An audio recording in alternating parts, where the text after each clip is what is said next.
wabarakatuh. Perkenalkan, nama saya Abdul Karim Amrullah. Sekarang saya sedang menempuh pendidikan di Universitas Pelita Bangsa, mengambil konsentrasi Magister Manajemen. Di sini saya akan mempresentasikan tentang basic HR planning.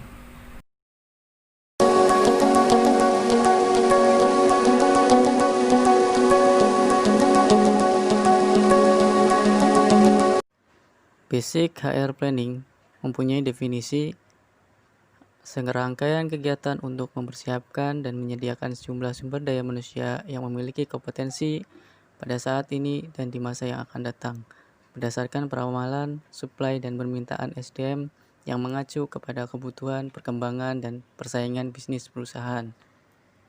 Untuk basic HR planning mempunyai tujuan mendapatkan jumlah karyawan yang tepat dengan skill, pengalaman, dan kompetensi yang tepat pada posisi, waktu, dan dengan biaya yang tepat.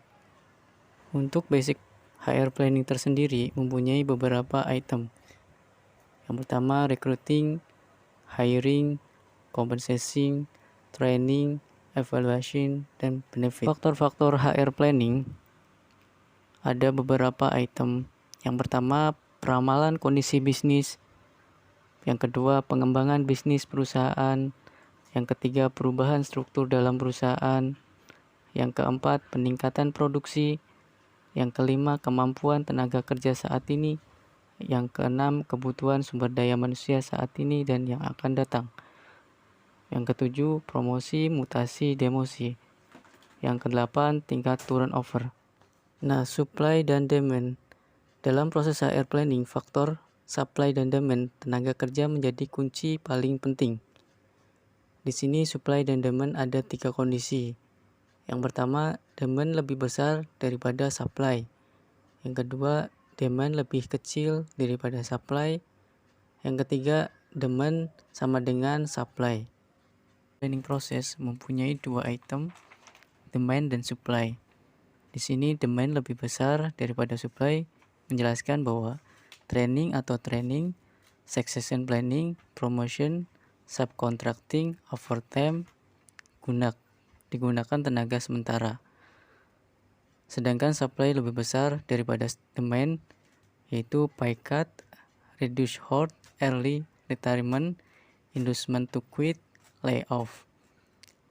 Dan demand sama dengan supply, internal transfer dan recruitment, replacement of quit from inside or outside.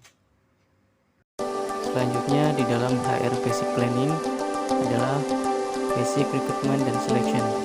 Dan selection mempunyai definisi sebuah proses mencari, menarik, membujuk, dan memilih calon karyawan atau pelamar yang memenuhi syarat-syarat tertentu untuk mengisi jabatan tertentu.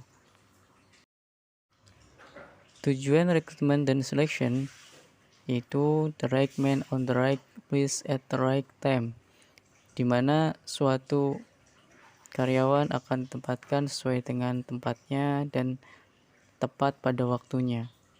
Sebelum HR memilih seseorang untuk menjadi karyawan di perusahaan tersebut, akan diadakan analisa kebutuhan rekrutmen.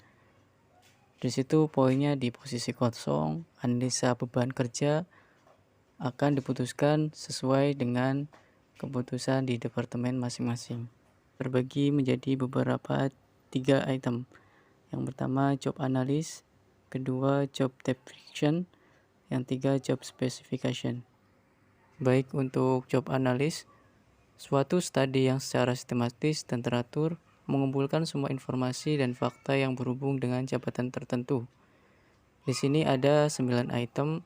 Yang pertama, pekerjaan apa yang dilakukan pada jabatan tersebut, apa wewenang dan tanggung jawabnya, mengapa pekerjaan tersebut harus dilakukan, bagaimana cara melakukan pekerjaan tersebut, alat-alat, bahan, materi yang digunakan dalam pekerjaan, besarnya upah, bonus, insentif, dan lamanya jam waktu bekerja.